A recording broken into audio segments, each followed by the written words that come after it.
Welcome back. Approximately 7 वर्ष पहिला 2018 म साउदी अरेबियाको हारात भन्ने ठाउँमा एउटा कम्पनीसँग आबद्ध थिएँ।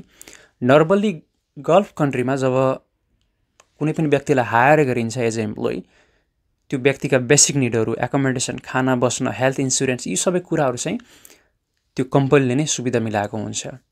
र मैले काम गर्ने कम्पनीमा पनि यो सुविधा थियो। इभन दो धेरै कम्प्लेनहरू चलिरहेको हुन्छ, यो ठिक भएन, त्यो ठिक भएन, तर पनि यो सुविधा थियो। नयाँ ठाउँ, नयाँ अनुभव, नयाँ साथीहरू, करियरको सुरुवात, धेरै अनुभवहरू मैले त्यहाँ बटुलेँ।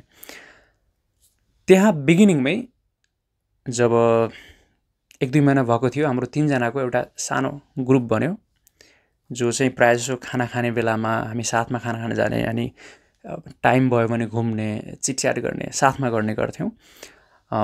मोहन दाजु, प्रवीण भाइ र म।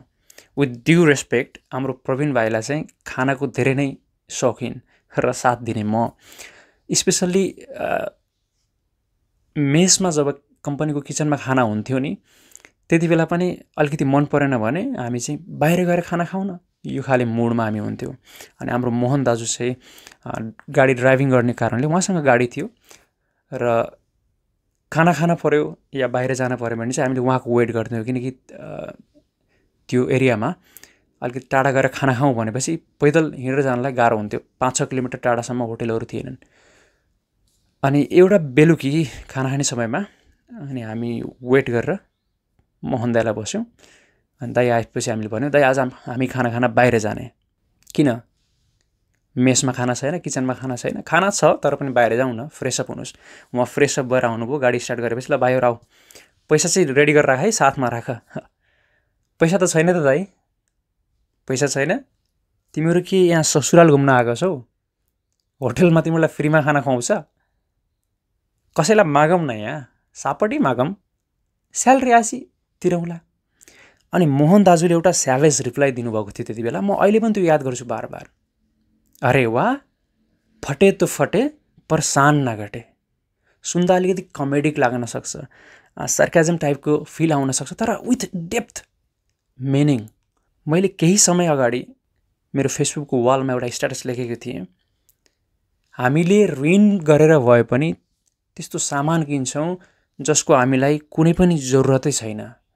त्यो व्यक्तिलाई देखाउनको निम्ति, त्यो व्यक्तिलाई जलाउनको निम्ति, या त्यो व्यक्तिलाई इम्प्रेस गर्नको निम्ति जसलाई हामीले मन पराउँदैनौँ। Pathetic mental status. तपाईँले आफैले विचार गर्नु त, तपाईँको घरमा तपाईँसँग कति सामानहरू त्यस्ता छन् जो सायद जरुरी थिएनन् होला। इभन मसँग पनि, म हेर्छु नि, जरुरी थिएनन् तर पनि म त्यो सामान किन्छु, जम्मा गर्छु ताकि म कसैलाई देखाउन सकौँ। बजारमा नयाँ ग्याजेट आयो, नयाँ मोबाइल आयो, आई निड दिस, मलाई यो चाहियो। किन? सबले लिइरहेको छ, मलाई पनि लिएर अरूलाई देखाउनु पर्ने छ। बजारमा नयाँ फेसन आयो, नयाँ ड्रेस आयो, मलाई त्यो चाहियो। किन? तसँग छैन? छ, तर पनि मलाई त्यो लिन छ ताकि म अरूलाई देखाउन सकौँ। यो देखाउने प्रवृत्ति छ नि, पता नै कहिलेबाट सुरु भयो, कहाँबाट सिक्यौँ, तर त्यो तपाईँमा नि छ, ममा पनि छ। हामीलाई देखाउनु छ अरूलाई, थाहा छैन किन देखाउनु छ। जबसम्म हामीले अरूलाई देखाउँदैनौँ नि, त्यो सन्तुष्टि महसुस हुँदैन, खुसी नै फिल हुँदैन। आफ्नो हालत एकदम लाचार भएको हुनसक्छ, म त्यो लेभलमा हुनसक्छु कि सबै कुरा अफोर्ड गर्न सक्दिनँ, तर पनि मलाई अरूलाई देखाउनलाई भए पनि ऋण गरेर त्यो सामान म लिएर आउँछु या त्यो कुरा गर्छु अरूलाई देखाउनको निम्ति। आफ्नो हालत एकदम फटेको छ, चारैतिरबाट पाल परेको छ, टाल्नु पर्ने भएको छ, आई डोन्ट केयर, तर मलाई देखाउनु पर्ने छ। रिसेन्टली मैले एउटा एकदमै ब्युटिफुल कोट पढेको थिएँ, म खुसी हुनको निम्ति मलाई धेरै सामानहरू किन्नुपर्ने, धेरै सामान जम्मा गर्नुपर्ने जरुरतै छैन। सानो सानो कुरामा पनि हामी खुसी हुन सक्छौँ। खुसी, शान्ति, सन्तुष्टि भनेको एउटा मेन्टल स्ट्याटस हो।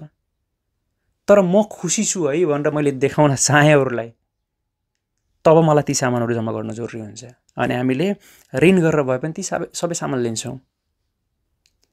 मलाई धेरै पटक अहिले बुझ्छु, त्यो रियलाइज गर्छु कि म खुसी छु भनेर अरू कसैले मलाई भनिदिनु पर्ने, म खुसी छु कि छैन, म सन्तुष्टि छु कि छैन, त म आफैले बुझ्ने कुरा हो नि त, होइन?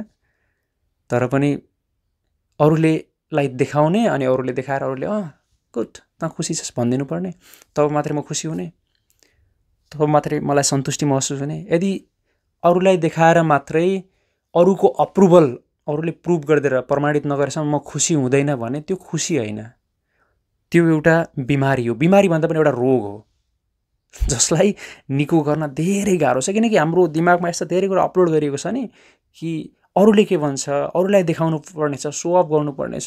किन सो अफ गर्नु पर्नेछ? कसलाई देखाउनु पर्नेछ? किन देखाउनु पर्नेछ? एकपटक सोच्नुहोस्, विचार गर्नुहोस्।